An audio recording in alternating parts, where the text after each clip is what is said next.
Over the next couple of days, you'll probably hear a lot about how to make better design, how to execute better, how to consider your clients or the end user when you're doing what you have to do. And I'd like to add another item to the list to consider as you sit here for the next 2 days, which is how can you help the human race? How can you help the human race, the human species, progress? I'm not joking either. This is something I think we all have to be aware of. At the end of the day, the human animal is a social animal. And our very survival depends on our ability to form communities, to form cultures. What's a community? What's a culture? It's a group of people with a common set of values and beliefs, right? What's a country? It's a group of people with a common set of values and beliefs. What's a company? It should be a group of people with a common set of values and beliefs. When we're surrounded by people who believe what we believe, something remarkable happens. Trust emerges. And make no mistake of it, trust is a feeling, a distinctly human feeling. You know, we all have friends who are total screw-ups and yet we still trust them, right? Trust is not a checklist. Simply doing everything you say you're going to do does not mean people will inherently trust you. It just means you're reliable. We need trust, right? We need trust. When we're surrounded by people who believe what we believe and trust starts to emerge, when we trust them and they trust us, we're more willing to take risks. We're more willing to experiment, which requires failure. We're more willing to explore and go somewhere that no one has ever gone before with the confidence that if we fail, if we trip over, if we turn our backs, that those within our community, those who we trust and who trust us, will look after us while we're gone, will pick us up when we fall over, will help us when we're hurt. Our very survival depends on it. We're not good at everything. We're not good by ourselves. You know, if I send you out to go fight a saber-toothed tiger by yourself, odds are tiger 1, you 0. It's not going to go very well. But if you go out as a group, we're pretty damn amazing. And the reason is because we all have our certain strengths and we all have our certain weaknesses. And the goal is not to fix your weaknesses. The goal is to amplify your strengths and surround yourself with the people who can do what you can't do. But it's not just based on skills and application and experience. It's based on what you believe. It's based on what you believe. You see, simply being good at something and having somebody else being good at what you're no good at does not mean you will trust each other. Trust. The sense of trust comes from the sense of common values and common beliefs. I can prove it. How many of you are from New York? Okay, a bunch of you. Are you friends with everybody in New York? Why not? Why not? But when you go to Los Angeles and you meet someone from New York, you're like, hey, I'm from New York, and you're best friends. Right? And when you go to France, there you are on the Paris metro minding your own business. And you hear an American accent behind you, and you turn around, and you say, hey, where are you from? They say, Los Angeles. You're like, hey, I'm from New York. And you're best friends. Because when you're surrounded by people who don't believe what you believe, when you're in a strange environment where you don't feel comfortable, you look for anyone who may share some of the same values and beliefs that you have, and you start to form a very real and very intense bond with them, simply because you know that they have a basic understanding of how you grew up, of the things that you care about, of the life that you live back home. Well, the same is true when we go to work. Do we want to go to work with people who understand us, who believe what we believe, who have a similar view of the world that has nothing to do with their opinions and the differences that we share? That's good. That's called diversity. That's called advantages to problem solving, which is we can all look at the same thing from a different angle and come up with solutions. What I'm talking about is why should you help each other in the first place? What are you in pursuit of? Now, the question is what creates that sense of values and beliefs? What creates that sense of trust? Right? Our very human instinct. We know how to find people who believe what we believe. Our survival depends on it. We're biologically gifted with this idea. If I ask you to go out in the street and find all the people who believe what you believe, you know exactly what to do. You're going to strike up conversations. You're going to start talking to people. And either you'll have a good feeling about them or you won't. Either you'll have chemistry, whatever that means, or you don't. Sometimes it's quick, sometimes it's slow. But we know how to do it. It's called making friends, it's called dating, it's called networking. We have the innate ability to do it. The problem is it's not scalable. The problem is you're the only one who had that gut feeling. But if you know the symbols to look for, if you know how to see the things that people are doing and saying, that you can find them. If I tell you to go out on the street and find all the people wearing red hats, it's easy. There's one, there's one, there's one, there's one, there's one. They're easy to spot simply because they have a symbol. They have something that they're giving off that says something about who they are and what they believe. When you were standing on that Paris metro, that American accent that you heard was a symbol. It was a sign. You don't know these people, and yet you trust them. They will say to you, you guys have to go to this restaurant. And you'll go, okay, and you'll go to that restaurant because they told you to. Now, what if you were walking down the street and some stranger just says, hey, you got to go to this restaurant? You'd be like, crackpot, right?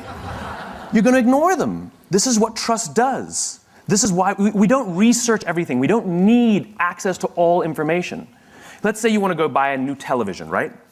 So you do all your research, consumer reports, look it all up, right? I know what I'm going to buy, I know what I'm going to do. I'm getting the LG, it's the best on the market, can't wait to get it, right? So that's what you've decided to do this weekend. That Friday night, you go over to a friend's house, your friend, the gadget guy, the guy who has the first of everything, right? And you go to his house and you can't wait to show off and share with him what you're going to do with all your research. And you say, I'm getting the new LG. And he says, nah, man, get the Sony. It's so much better. In that one instant, either he's completely turned all of your research on its head, and you're going to have to go back and do all the research again. Is he right? Should I trust him? Should I believe him? Or you just bought a Sony. All that marketing, all that research, out the tubes, down the drain. It doesn't matter. Because the person that you trust, the person from within your community, told you that you should get the Sony. And you trust him. He knows more than you. He must be right. I trust him. I don't have to know everything. Again, you're walking down the street. You accidentally bump shoulders with somebody, and they say, where are you going? You say, oh, I'm going to Best Buy to get the new LG. They go, don't get the new LG. I know everything about this stuff. Get the Sony. Crackpot, right? You're going to ignore the person. We don't trust everyone. We trust people from within our community. But you have to know what to look for. Just as I said before, when you find the people with the red hats, every single piece of communication we make, every decision we make in our lives is a piece of communication. Every decision we make in our lives as individuals or as organizations is a piece of communication. It's our way of saying something about who we are and what we believe. This is why authenticity matters.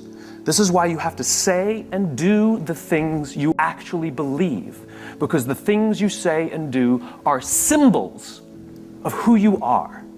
And we look for those symbols so we can find people who believe what we believe. Our very survival depends on it. So if you're putting out false symbols, you will attract people to those symbols, but you won't be able to form trust with them. This is what Tiger Woods did to us. He lied. He lied. He told us what he thought we wanted to hear. And it was great, and we were drawn to it. And all of us who kind of liked that idea of the sort of the good guy, were drawn to it. Until we found out it was a lie. He could have been the bad boy of golf. He could have had all the same endorsements and had a fantastic career and still been hailed as one of the great athletes of our day. But he didn't. He chose to lie. Good luck forming trust again, Tiger. We don't believe you. We don't trust you.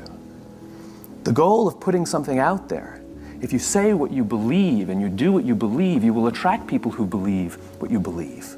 If you go to one of your friends and you say to one of your friends, how would you like me to dress so that you'll like me better? How would you want me to address you? How do you want me to speak so that you'll like me more? Right? Your friends are going to look at you and be like, what are you talking about? You're like, come on. What should I wear so that you'll find me more appealing? And how would you like me to speak to you so that you'll like me more? And your friends are going to tell you, just be yourself. That's why I like you. Just be yourself. Now think about what we do in industry. What do? We do market research, and we go out and we ask the customers, what kind of things, what style should we speak to you? How should we decorate ourselves? What kind of things are you drawn to so that we can do those things so you'll like us more? It's just as ridiculous.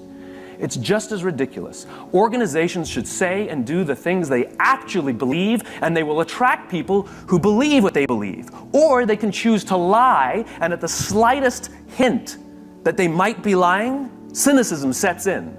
And people start saying, I'm not sure I can trust these guys because there's not a lot of consistency in all the things they say and do, which means they can't have a very strong belief set, or they're lying to me. And we call them inauthentic.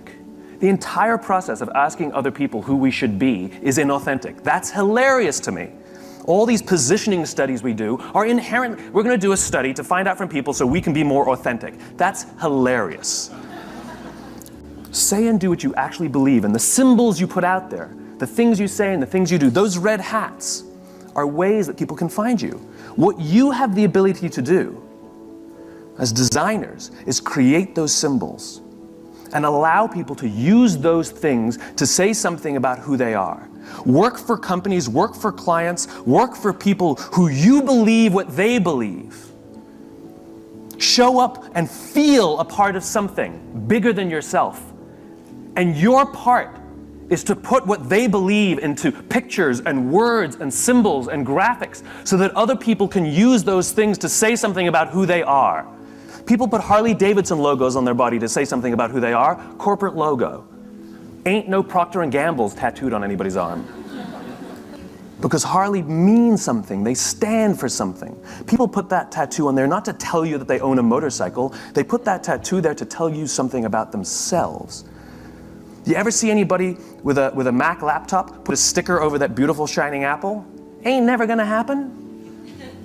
Then how will you know who I am? Do you ever see anybody with a PC break out the Windex to clean out their computer? Mac people? Have you ever seen a dirty Mac? Doesn't exist. Does not exist. Why? Because it's who I am. These are symbols we use. The companies that are crystal clear in what they believe, and they're disciplined in how they do it, and they're consistent in what they do, and everything they say and everything they do serves as a symbol of the set of values and beliefs. We use those symbols to say something about who we are. We surround ourselves with the people and the products and the brands that say something about who we are. And when we can find the people who believe what we believe, we're weirdly drawn to them because our very survival depends on it. We need it. And so the more you can give of yourself, the more you can give of what you believe, the more you can with discipline, say and do the things you actually believe, strange things start to happen. Just like on that metro in Paris, simply because of one tiny little symbol that was put out there, that we are from the same place. We may have the same values, we may have the same beliefs, we're drawn to each other and we legitimately trust each other, and more importantly, we'll look out for each other. And that's the key to all of this. We go to work every day and we sit at our computers and we sit at our desks and we solve problems by sending emails. Get up and go talk to somebody. It's called human interaction, and it's a beautiful, beautiful thing. I'll tell you a quick story. I was on a plane it was about a week ago actually, it was only about a week ago, and I was coming down the aisle, and my seatmate, I guess, my companion for the next 5 hours, was already sitting down. She was in the aisle and I had the window seat. And you know, we've all had this experience where you're the one who gets there first and you look down and you hope that it's that one. Please, please, please, no. Praying that becomes your seatmate. I've had many fantasies about wives and girlfriends that never sat down next to me. It's better than an icebreaker, right? Hi, right? Sitting next to you. And equally, we've seen people coming down the aisle saying, please don't sit next to me, please don't sit next to me, please. No, we've all done that. Well, she ignored me entirely. So I could only assume that she was praying that I wouldn't sit next to her. I somehow think, though, she was hoping that no one would sit next to her. So you know what it's like. We've all been on planes. You travel and you go to the aisle, and custom dictates, just general politeness, that the person looks up to you and says, you sitting here? She didn't. She completely ignored me. Had her face in her book, and put my bag in the overhead compartment. She still ignored me, to the point where I actually had to say, excuse me, I'm sitting there. And she sort of begrudgingly moved aside. She didn't stand up. She begrudgingly moved her legs to the side and went, right? Like this was something she didn't expect would happen, right? So I sat down. I knew exactly what this flight was going to be like. I would have my headphones on for 5 hours, and I would ignore the person sitting next to me and be afraid every time I had to go to the bathroom. And when I'm on a plane, the pressure, I have to go more often. It's very embarrassing. And so I sit down as soon as I've gone, and I have to go immediately again. I'm going to have a bladder infection because, anyway, it's a different story. And so we got into flight. We sort of reached altitude, and the flight attendant came around to ask us if we wanted breakfast. And she came over to us and she said, would you like cereal? Would you like the omelet? She said to me. And I said, I'll have the cereal. And she turns to my suite mate and my seatmate. That's funny. Semi-sweet. Bitter. She turns to my seatmate and she says, do you want the omelet or do you want the cereal? And she says, I'll also have the cereal. 2 cereals. 4 minutes later, the flight attendant comes back and says, I only have 1 cereal. So now I've already decided in my mind that I was going to say to my seatmate, you have the cereal, right? I had already decided. But before the words could even come out of my mouth, she turns to the flight attendant and says, I'll have the cereal. And at that point, I hated her. And here's the joke. She lacks a spirit of generosity. No matter what option she would have chosen, she would have gotten the cereal. For one, if she'd waited for 3 seconds and heard that I was about to offer it to her, she would have got the cereal, right? If she absolutely had to have the cereal, she could have turned to me and said, do you mind if I have the cereal? And I would have said, go right ahead, right? She could have even apologized or said thank you to me. I'm really sorry, allergic to eggs, can I have this cereal? You know? In other words, no matter what option she chose, she would have got the cereal. But the one option she went with was to take a selfish perspective, to go for what she wanted and ignore the wants, desires, or needs of anyone around her, even including just being polite. In other words, she didn't have to give me the cereal. She could have just been polite about it, right? Now, from that point on, I really hated her. And I wrote an article about this little experience while I was on the plane sitting next to her and made no attempt to turn the screen so she couldn't read it, secretly hoping she was.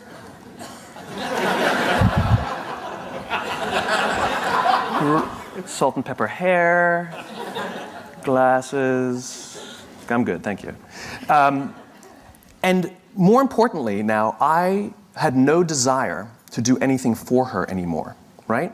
Now, when we got done, when the flight landed, perhaps as a nice person, if she had just established some sort of rapport with me, just because I'm a nice guy, I would have taken her case down. Here you go, you know? But I didn't, and I wasn't going to. Or if I did, it wouldn't have been with a spirit of generosity. If I did, it would have been as a sort of a smug remark, like, there you go, I'm still nice. It would have been as a, you know, one of those deals. Or I would have done it simply as some sort of positive reinforcement to myself that despite this horrible person, I'm still a nice guy, right? No matter which one would have motivated me to take that case down, it wouldn't have been with a spirit of generosity. It would have been some sort of selfish act or some sort of aggressive act, right? It's the spirit of generosity. If we're willing to give to the person next to us, it's amazing what they'll be willing to give to us, right? And again, our very survival depends on this. We need to trust each other, and we're more willing to trust somebody who's willing to help us. I hate the whole self-help industry, right? How can you be happy? What are the 5 steps you can follow to be a millionaire? What are the 7 steps that you need to get the career that you want? You know? Me, me, me, me, me, me, me, me, me. What about helping the guy next to you? What are the 5 steps that you can do to help the person next to you lose some weight? What are the 7 steps that you can follow to help the person next to you find the job that they want? Do you know how we get fulfillment? You can be happy because you did things at work. You can be proud because you did things at work. You can be excited because you had a big success at work. But you know how you feel fulfilled at work? When you do something for someone else. It's the only way we get that feeling. It's the only way we get that feeling. Do you know why the statistics say that over 90% of people don't feel fulfilled by the work they do? It's not because of the job, it's not because of the pay, it's not because of the benefits. It's because we don't help each other anymore. We sit in our cubes and we work. And anything that we turn to anybody is because we need something, we need to get something. And yet we don't put ourselves out there simply for no other reason than to help somebody else. You know what generosity is? Generosity is doing something for someone else expecting nothing in return. At no point ever. I did something for him, why won't he help me? It's not an equation. It's designed to help you feel good. And Mother Nature has given us this feeling when we do something for someone else to encourage us to do it. Because when we are in groups, when we are surrounded by people who believe what we believe, trust emerges and our very survival and progress goes up. Sex feels good. It's why we do it. And Mother Nature has provided that it will feel good so that we can do it more, so that we can procreate. That was not an accident, right? Well, the same goes here. That sense of fulfillment that we get was designed so that we'll do it more, so not only will we procreate, but we'll create strong senses of bonds and cultures amongst each other. I did a little experiment with a homeless person. Not like on them, it's not like electrodes. With them, voluntarily helped me. Because the whole idea of giving, right? You've all walked down the street and you've all seen someone begging and you either have or haven't thrown a few pennies in their cup. When you do, you feel good. You bought that feeling. That is a legitimate commercial transaction. You know, commercial transactions are defined as the exchange of consideration. There was an exchange of consideration here. You gave money, you got the feeling of goodwill. You paid for that feeling. If you didn't give money, you either feel nothing or you feel bad. You can't feel good by not giving. All right? You paid for that feeling. So now the question is, how is that person encouraging us to give? The joke is, they act like every corporation in the world. They talk about themselves. Me, me, me, me, me, me, me, right? Like they sit there with their little outdoor advertising, little sign, right? And it says, I'm homeless, I'm hungry, I got 12 kids, I'm a veteran, God bless. They got it all in there. Trying to appeal to somebody, the religious vote, the veteran vote, you know, the child sympathizer, surround yourself with lots of pets, go for that one too, right? All in an attempt to get something from someone. Takers, not givers, right? All about me. Well, what do corporations do? We've added more RAM, we've added more ROM, we've added more speed. This one's number one. We're the biggest, we're the best. We've been around since 1969. We're better than them, we're faster than them. We're more efficient than that one. Me, me, me, me, me, me, me, me, me, me. And so even if we buy their product, guess what? We don't really feel much. So I did this little experiment. I found a nice homeless lady on the streets of New York who's willing to help out.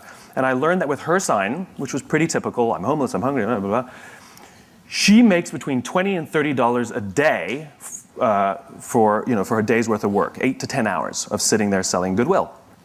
8 to 10 hours, she'll make $20 to $30. $30 is considered a good day.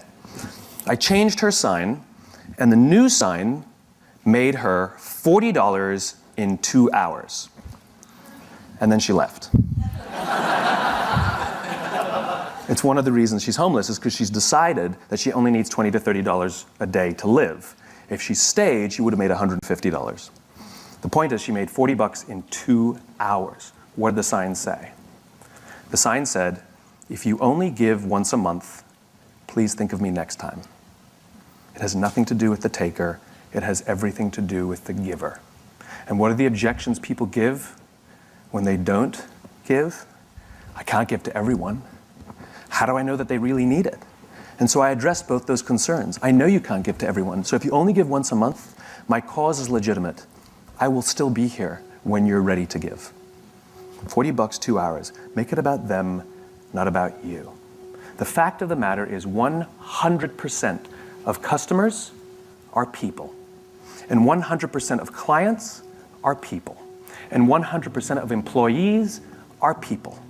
I don't care how good your product is. I don't care how good your marketing is. I don't care how good your design is. If you don't understand people, you don't understand business. We are social animals. We are human beings, and our survival depends on our ability to form trusting relationships. We could have had this conference online. I could have given the same talk sitting behind my computer. We could have all turned on our WebEx. We could have all sat at our terminals, and I would have given you the exact same information. Would it have been the same? No. I'm not there. There's this weird thing about human interaction, right? We can't form trust without, you could like what I say, but you wouldn't be able to form trust without it. In fact, simply being here We all say the same thing. You could have for 2 days, absolutely boring, abysmal speakers. Boring, boring, boring, right? We've all been to those. Maybe there's one shining star. You're like, well, I like him, you know? And what do we say when we leave? The speakers sucked, but I'm glad I went because I met some great people. It's this. This is what the conference is all about. You showed up not because you're in an industry. You showed up because you have a common set of values and beliefs. There's a million design conferences. You got to take time out of your day. You got to pay money. It's called sacrifice. It's called payment. It's called risk. But you're here simply because you know something about each other. When you go out on the street in an area where you don't belong, where you're not amongst people who believe what you believe, and you see somebody with the same badge as you and you haven't met them yet, you're going to go, hey, why? They're just as much of a stranger as any other person on the street. But because they have that little symbol that says that I believe what you believe, I'm a little bit like you, we can form a bond very quickly and instantly. You do. You do. It's called human beings. Do you ever watch Deadliest Catch on the Discovery Channel? I was flipping through the channels one night and Deadliest Catch came on. And on this episode, just random, they were in a huge storm. Now, for those of you who don't know Deadliest Catch, they take these crab fishing boats out in the Bering Sea, which is like terrible, and they put cameras on them, and we watch, right? The reason that's, I guess, significant is because these crab fishermen have, I think, one of the top 5 deadliest jobs in the world. You know, I don't know what the exact number is, but dozens of fishermen die every year doing this. We apparently find that entertaining, which it actually is. So they have cameras only on 5 or 6 of the ships, even though there are many, many, many ships that go out fishing every season, and they don't really come into proximity with each other because the ocean's huge, and they usually sabotage each other and give each other false information because they're all competitors. They're all looking to get the crabs and make sure that they find them and somebody else doesn't, and it's business, right? It's just business. It's okay. We all do the same thing in our own companies. And in this one episode, this big, huge storm was so violent that they had to bring all the pots, which are the big cages that they catch the crabs in. They had to bring all the pots back on the boat and wait out the storm. And just by dumb luck, one of the boats that had cameras on it was in proximity of a boat that didn't have cameras on it. And so they filmed. They had secured all their pots on the deck, and so they started filming the other boat. And they filmed a guy climbing on the outside of the cage, securing the pots. And all of a sudden, a huge wave hits the side of the boat, and the guy's not there anymore. And the people on the boat with the cameras start screaming, "Man overboard, man overboard, man overboard." And they turn their boat towards where they think he might be. He's a stranger. They don't know him. They don't know the crew members of the other boat, and yet they react. And they turn towards him. And they find him in the drink. And for those of you who don't understand how dangerous this is, if the water is so cold that if you're in the water for, I think that it's a minute or a minute 30, hypothermia will set in and you die. And they come upon him, and he's screaming, "Don't let me die, don't let me die." And they pull him on board, not out of the woods yet. They strip off his clothes, because it's wet and cold, and they wrap blankets around him to prevent hypothermia from setting in. And he survives. And it's overwhelming. And the captain comes down, and this is all on, you can go watch it on TV. The captain comes down, and he hugs this stranger, this young man, his competitor. He hugs this guy as if he's his own son. I lost it. Everybody is crying. And you realize what happened here was a human interaction. And the reason they risk their own lives to help this other person, even though they spend every other day trying to get ahead and sabotage, is because at the end of the day, they're all crab fishermen. And they know something about each other. And they know something about the risk that they all take to do this. And when push comes to shove, they will put themselves out there to help each other for no other reason than they get it. They're one of the same. I will promise you that every single member of that crew that day went home with a feeling of fulfillment. I promise you that every single person on that crew that day felt more good in their hearts and in their jobs than the richest days that they've ever pulled in.